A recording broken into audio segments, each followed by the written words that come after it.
Hey everyone, and welcome to the Artisans, the Makers, and me. I'm Beth Scalacci from VillageWorks Communications, and today I'm lucky enough to have Angela Carillo from I always trip over this Alegna soaps.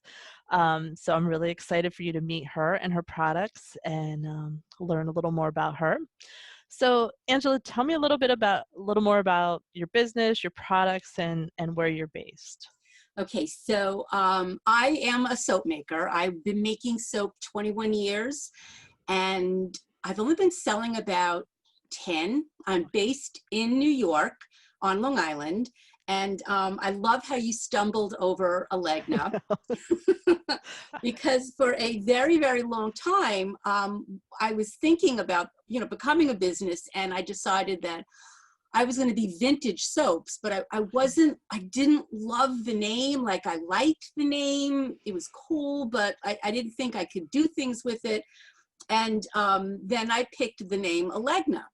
And it was actually my favorite ex-sister-in-law who thought of the name. And I'm like, Alegna, what is Alegna? Like, what is that? Like, does it, she goes, it's your name backwards, you idiot.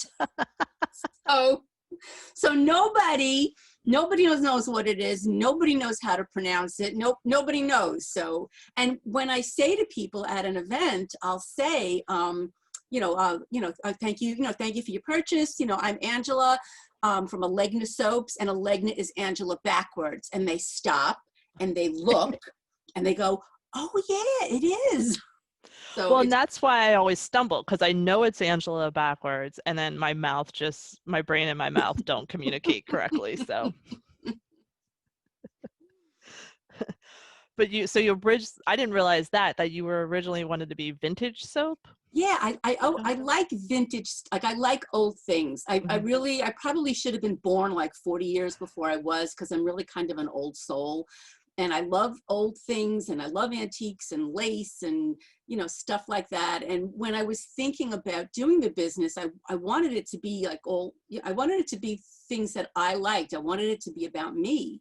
And so I liked vintage things. So I had thought of vintage soaps, and the name, the website, everything was available. But there was just, I didn't feel there was room for growth in that name. If I wanted to do something colorful or wild, or Right. I just felt like it would also not appeal to a younger demographic. So I liked the name, and I was going with it for a while until she said Alegna soap, and she goes, just like Oprah and Harpo. And I'm Sure. like, yes, Alegna, that's it. I So mean, I forgot about the Harpo Oprah thing. So yeah. there you go. That can't have a better endorsement than Yeah, if that. it worked for Oprah. Exactly. So, so you've said you've been making soaps for 20 years, but only selling for 10. What made you decide to make that change? Okay, so this is a long story, so I apologize. So I always loved soap. I know it sounds like nerdy, but I always, it does. We would go on vacation. My family would go on vacation, and I'd be a little girl, and we would always be allowed to pick out one thing from the gift shop wherever we went. And I always would stand in front of the handcrafted soaps. They had the lavender soap, and then there was a blue soap and a yellow soap. Usually they were Yardley soaps, but that's what I bought back from everything was a soap. My sisters would get other things, but I've always loved soap. So probably about 22 years ago, I was working as a med tech in a physician office lab part-time, because I gave up my job in a hospital. And with all the changes in healthcare, I had lost my job. So I got a job in a school system as a science materials coordinator, which was, it was a job. It was okay. But I had the summer off, and I've never had the summer off in my entire life. So I went to the library, because that's what us nerds do. And this is before Google or anything anyway. Right. So I went to the library and I got a book out on soap making. And the first bar of soap I made was with 100% lard. So I went to the butcher and I got beef fat and I rendered the tallow, and it took me the whole summer, like to find the beef fat, to render the beef fat into tallow, to find the lye. It took me forever, but after the summer was over, I had a couple of bars of lard soap, tallow soap, tallow soap. And I was hooked. Like, I would make soap for 10 years, probably 2 or 3 times a year, just for fun. I soon learned there were other oils and things that I could use, but I still have that bar of soap and it smells like rancid beef fat. It's gross. But I've always loved soap. And then once my kids were in college, I looked back, because you hit that middle empty nest syndrome, and you kind of, at least I did, I looked back on my life, and I have to preface this with I would never change anything that I did, okay? But I was Dominic and Ruth's daughter, and then I was Brian's wife, and then I was Stephen and Elaine's mother. Those are wonderful things to be, and I'm so grateful to still be them. But I gave up my career. I was working as a med tech in a hospital. When I had my son, I stopped. I worked part-time in a physician office lab. I wanted something for me. Like, I wanted something that was mine. I needed to challenge my brain. Working in the school system was fun. I liked the people, but it really wasn't stimulating. It didn't do anything to increase my brain power. So I thought, why not start a business? So that's what I did. I started Alegna soap, and I didn't know anything about business. I had no business plan. I really just kind of sort of fell into it. People liked my soaps. I started selling. I knew what I wanted to do and how I wanted it to look. And I knew it was going to be expensive to do it the way I wanted to do it. I knew I wanted a nice logo. I knew I wanted, spectacular packaging, like good labels. I didn't want to print them myself. I knew what I was good at and what I was not good at. Right. So I spent a lot of money. Yeah. Enough that my husband started complaining until I reminded him that we had a boat for 25 years of our 30 years of marriage, 10 years ago at that point. And I said, you don't want me to add up that money. Right. Right. You don't want me to add up that money. Yeah. I think you're going to be okay. Yep. So that's the long version of why I started making soap, why I started Alegna soap. Now, how does your medical and your science background influence your products and what you make? That's a really good question, and I was thinking about that. I don't know how much, because I'm not an aromatherapist. I mean, I have a bachelor's in medical technology and biology. So I'm not an aromatherapist. So I don't know that part of the essential oils. What I do know is that I get migraines from fragrance oils. Okay. So that's the reason why I only use essential oils for Alegna soap. It was because I can't work with the fragrance oils. Biologically, yeah, they're probably better for us than breathing in man-made fragrances. But I don't know how. I don't think that my biology degree really helped me at all. Quite honestly. It was cool to have, and I'm glad I have it. And just the other day in the mail, I got my renewal for my med tech license. Oh, and I pay that $197 every year, even though I hope I never use that license again, because I have letters after my name and I'm keeping those. Yeah, I mean that's important.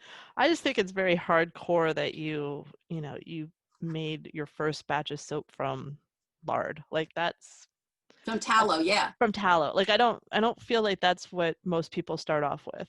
No, but we have to remember this is before the internet. True. So I didn't have any resources. The only resource I had was the one book that was in my library. Right. that I took out, and she said you use beef fat, and I'm like, okay, that's what we do. So, and besides, it kind of like went back to that vintage thing, like that Right. old fashioned kind of a you know, kind of an idea.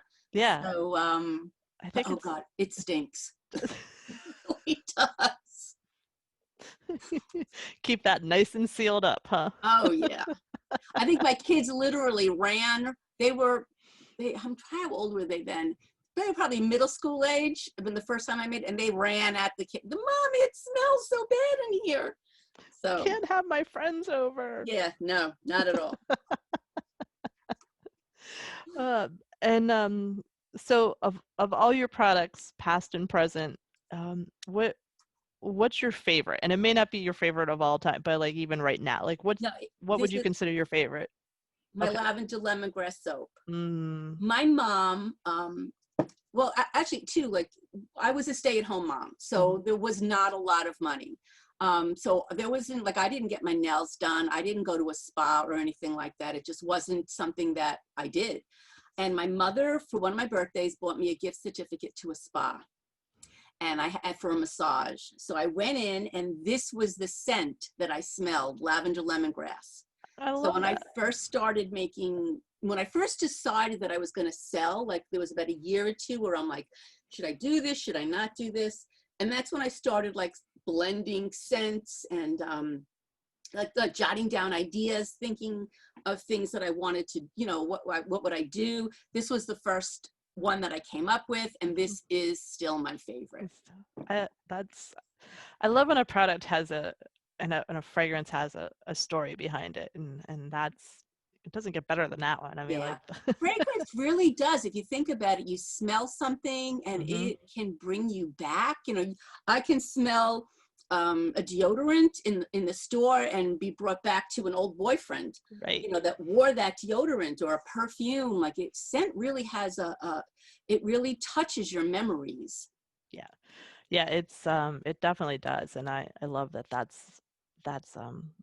I can just smell like I'm thinking of like that lavender lemongrass smell right now. I'm like, gonna have to get on your website and order that for sure. Now, in addition to making products, you also teach classes, right? Yes. And you teach, I know you teach adult classes, but I know you teach kids too, right? Right. So yeah, so the adult classes are just your normal Okay. classes.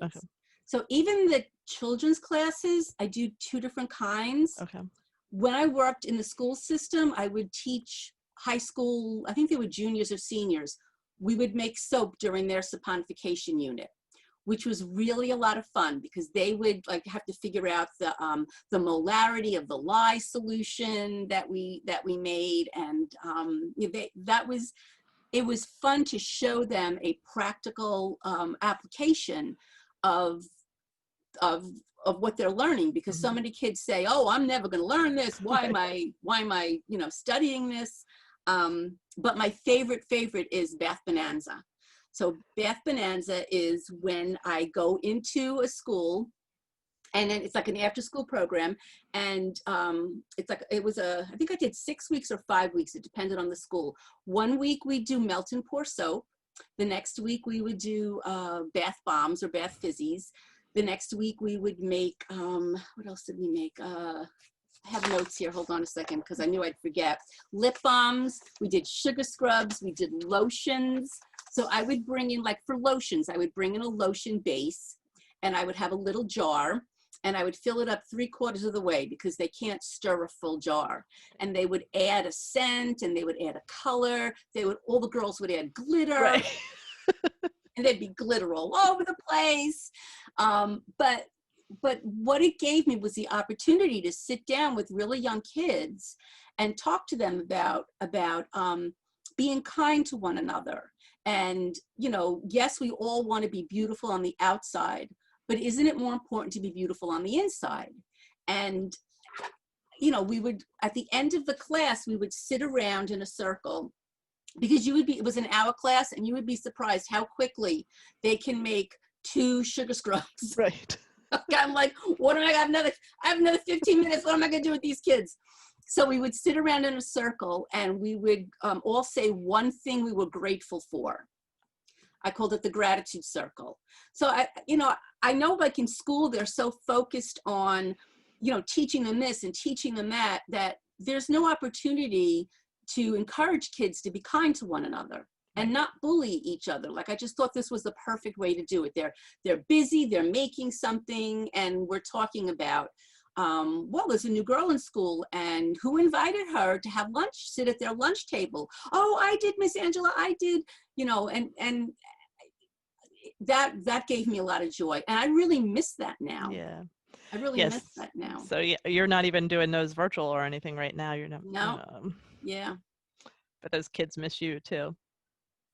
Yeah, I think that's such one, they're having sort of that hands-on with product and learning about that. But yeah, the gratification, like just gratitude and stuff. Because and so did that working with the kids on that, did that come from your blog? Because I know you do a weekly gratitude post. That probably came. That's a good question. I think I just saw I think I was working in one of the elementary schools, and I realized that they had this program, and I'm like, I've done birthday parties. Why don't I do an after school class? Why don't I try? I always try to push out my comfort zone, because I found that as I got older, my comfort zone shrinks, Mm-hmm. and I keep pushing out at it. And so I figured I would try it. And then I was thinking, well, what do I want to bring into this? And because I write that gratitude, my gratitude list every week, which turned into even a different kind of a blog, but I try to put gratitude into it. I thought, why not share that? Why not spread that? School used to be something different when I was growing up. If your pet turtle died, the teacher had time to sit with you and talk to you if you cried. But now they're on such, I watch those teachers, I worked in the school system, they're on such a timeline to get this taught, this taught, this taught, this taught.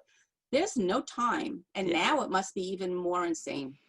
Yeah, it's with the high schooler, it's all virtual. It's been, the teachers are doing a great job in connecting when they can, but it's hard, Yeah. So to have an after school program like I want to sign up for that after school program. I'll be the big kid in the it was fun.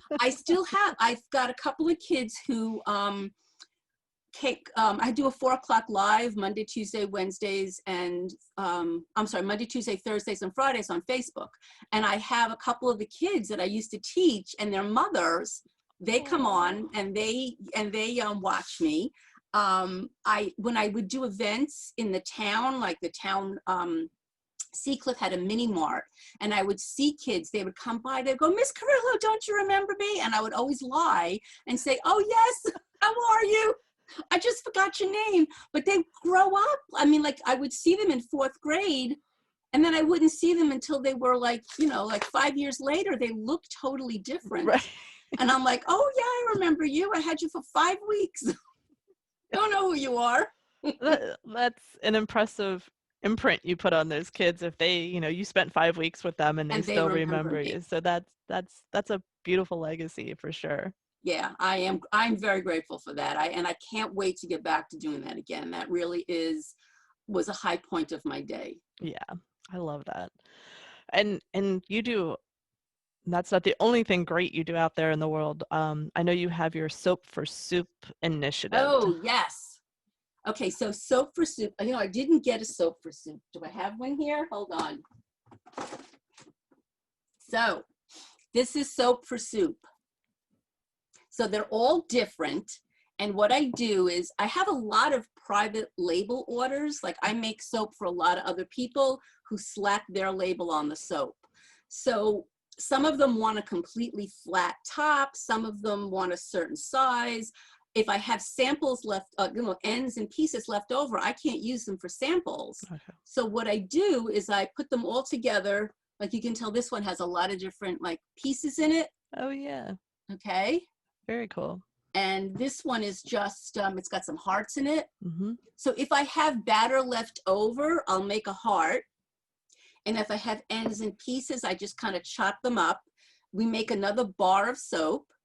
And then I sell this for $6 a bar, and the $6 gets donated to a food pantry that helped a girlfriend of mine many years ago. Oh, cool. So her husband walked out on her. She had 2 kids under the age of 5. Mm. He took the car, wiped out the bank account, and left her with nothing. So this was 35 years ago. So fast forward, she is doing well. She's remarried. Both of her kids are doing really well now.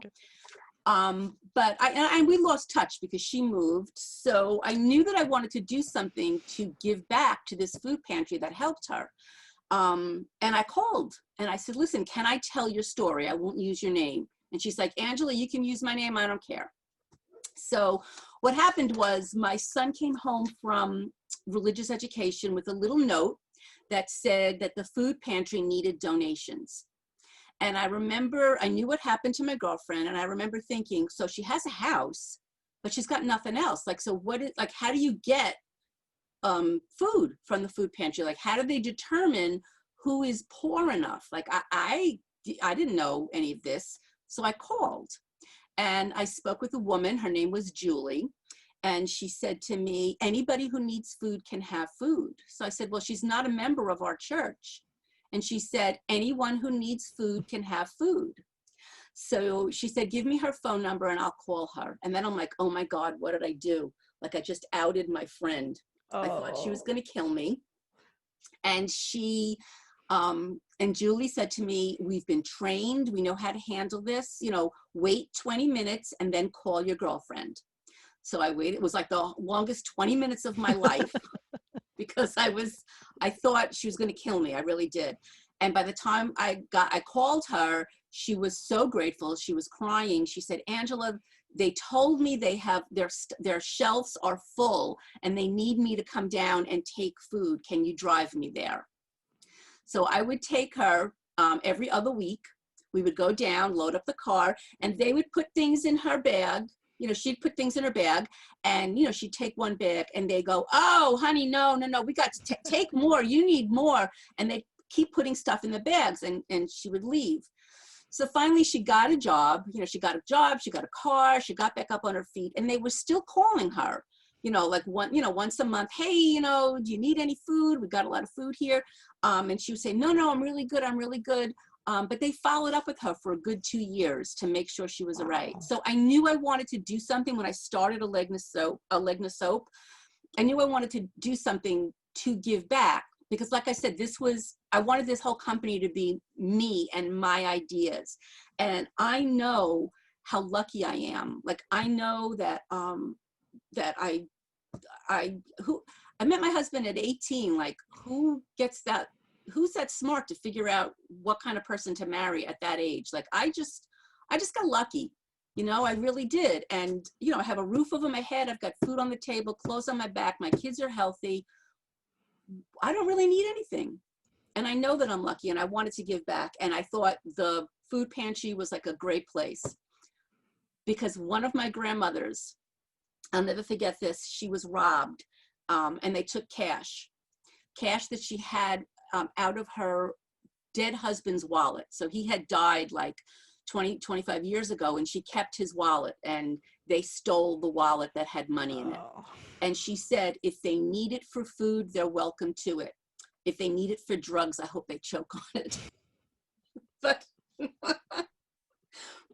But she was big on, she had 9 kids and she was big on no one should be hungry.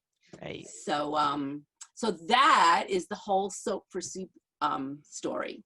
I love that. Yeah. And something you said during that was, you know, when you started the company, you wanted it to be about you.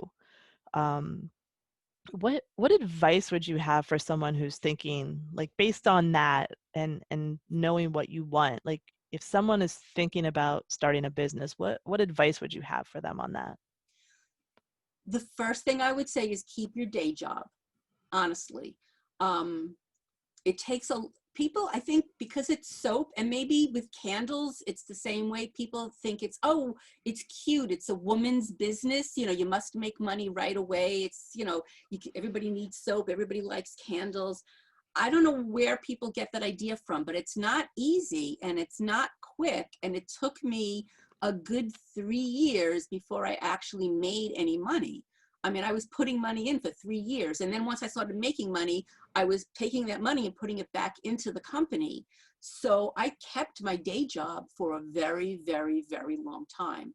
And that would be the first piece of advice I would give anyone, is keep your day job. Don't quit to do something you love. Do what you love while you do what you have to do Right. to keep your life going. Yeah, I think that's great. And what would you say was, if you look back, like what was the best thing you invested in at that time? Myself. Yourself. Yeah. I can't think of a piece of equipment.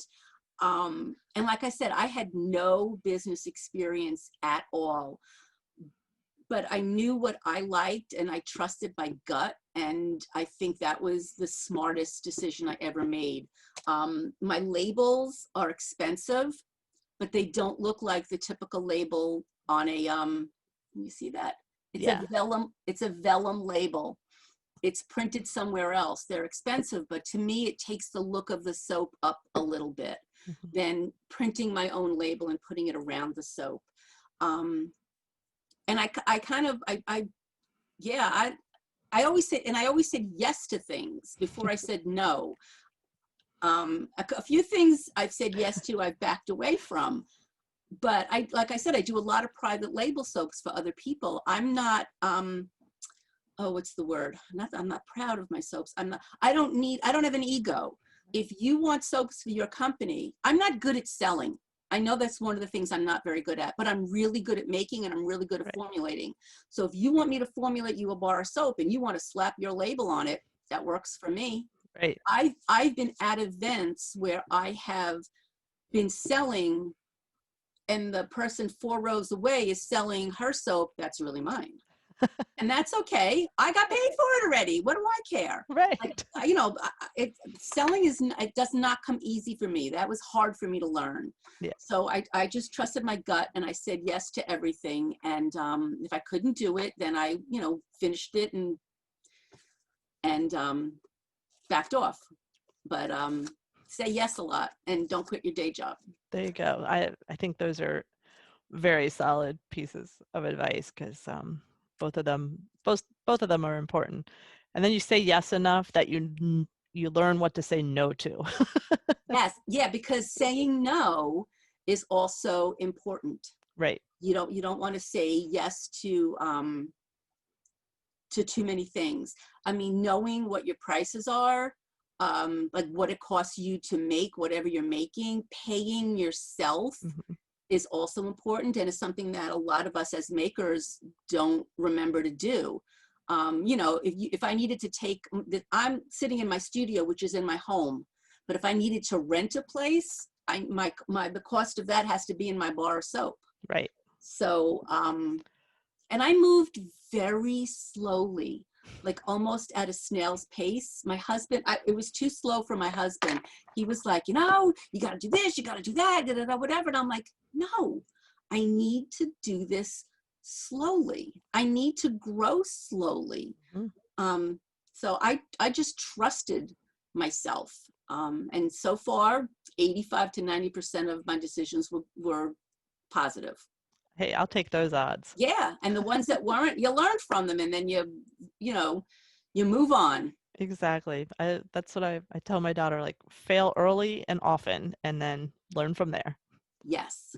Yeah, think it through and don't be afraid of making a mistake or failing. Yep. It's okay. Yeah. And be yourself. Like trying to be somebody else is useless. And You will never be. exhausting. Nobody, everyone and their mother can sell soap, but no one else can sell my soap. No one can be me. I'm me. Right. Beth is Beth. We're all, we are ourselves. Yeah. I love that. That's such an important thing too. So I'm going to shift for my last question. I'm going to shift gears on you a little bit. Okay. And what would your perfect day off look like? Okay.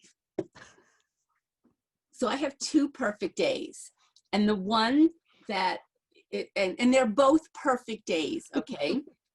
But the one that's kind of like the expected answer would be, my perfect day would be spent with both of my children and grandchildren. My son is in Connecticut, my daughter's in Virginia, so we don't all get together that often. And especially now, we haven't seen each other 4 months. So it would be having both of them, both of the kids at my house with all the grandchildren, and just, ordering pizza, and that would be a perfect day. But my selfish perfect day would be on Horseshoe Bay Beach in Bermuda in August for the whole day. That would be my selfish perfect day. I think you should have two different perfect days, because there it is. There's family, and then you just need you need your me time too. And what, given more time, I could probably think of a whole ton of perfect days. Spending some time with friends, at Applebee's or whatever, or walking, hiking, or there's lots of perfect days. And I think that it's important to find the perfect, or find the good in every moment, because we don't always have I'm not always going to be on a beach, Horseshoe Bay Beach in Bermuda in August. Like, that's not going to happen every day. So does that mean I'm only happy then? No. I walked with my husband this morning. We did 4 miles in the park. There's a trail. It's beautiful. It was cool. The leaves are changing colors. My husband was with me. It was a perfect moment, so I enjoyed that perfect moment. So that's the real answer. I think it is. Yeah, a perfect day would be the ability to enjoy all those perfect moments that we have, because we do. Who wrote that book? Is it Our House? Arthur Miller, Arthur Clarke? The book where, I remember reading it in English. This little girl, this woman died, and she was able to go back for one moment in her past, and she picked her 12th birthday. And as she watched her 12th birthday unwind, she saw all this love and all this goodness in her life that she never, appreciated while she was alive. And I think that's the mistake that we all make, is waiting for those perfect days, as opposed to realizing that we're living them. Yeah, I think, and I think right now it's even harder, but more important to find those little perfect moments in the day, and relish them, and be thankful for them. And I'm thankful for this perfect moment. I'm thankful that you asked me to come here and sit at my computer in front of my products and talk about myself, because it's like one of my favorite things to do. Well, I'm going to say it's definitely been the perfect moment for my day, and I truly appreciate your time, and you always make me laugh, and I enjoy that as well. So but again, like, thank you for this, and I think leaving people with a very positive message of, find that perfect moment each day is great. And I'll make sure I have the links to all of Angela's sites and everything here at the end of this video. And anything else? Do you have any final words for me? Oh, let me think. I have a whole, see, I'm a nerd. I had a whole 2 pages of notes. I have my notes up on the computer screen, so. Yeah. Well, you know what? That's Nerds funny. unite. I do that for my 4 o'clock live. I have my, on the computer, I've got my notes right there, so I can just kind of like look and see them. Yep. But I really think we kind of covered everything. Well, great. Well, I appreciate your time, and I enjoy your Facebook lives too, because we get to see your smiling face. So Thank you. We'll make sure everyone knows where to find you. Thank you. All right. Well, thanks again for your time. We'll see everyone later. Bye-bye. Bye.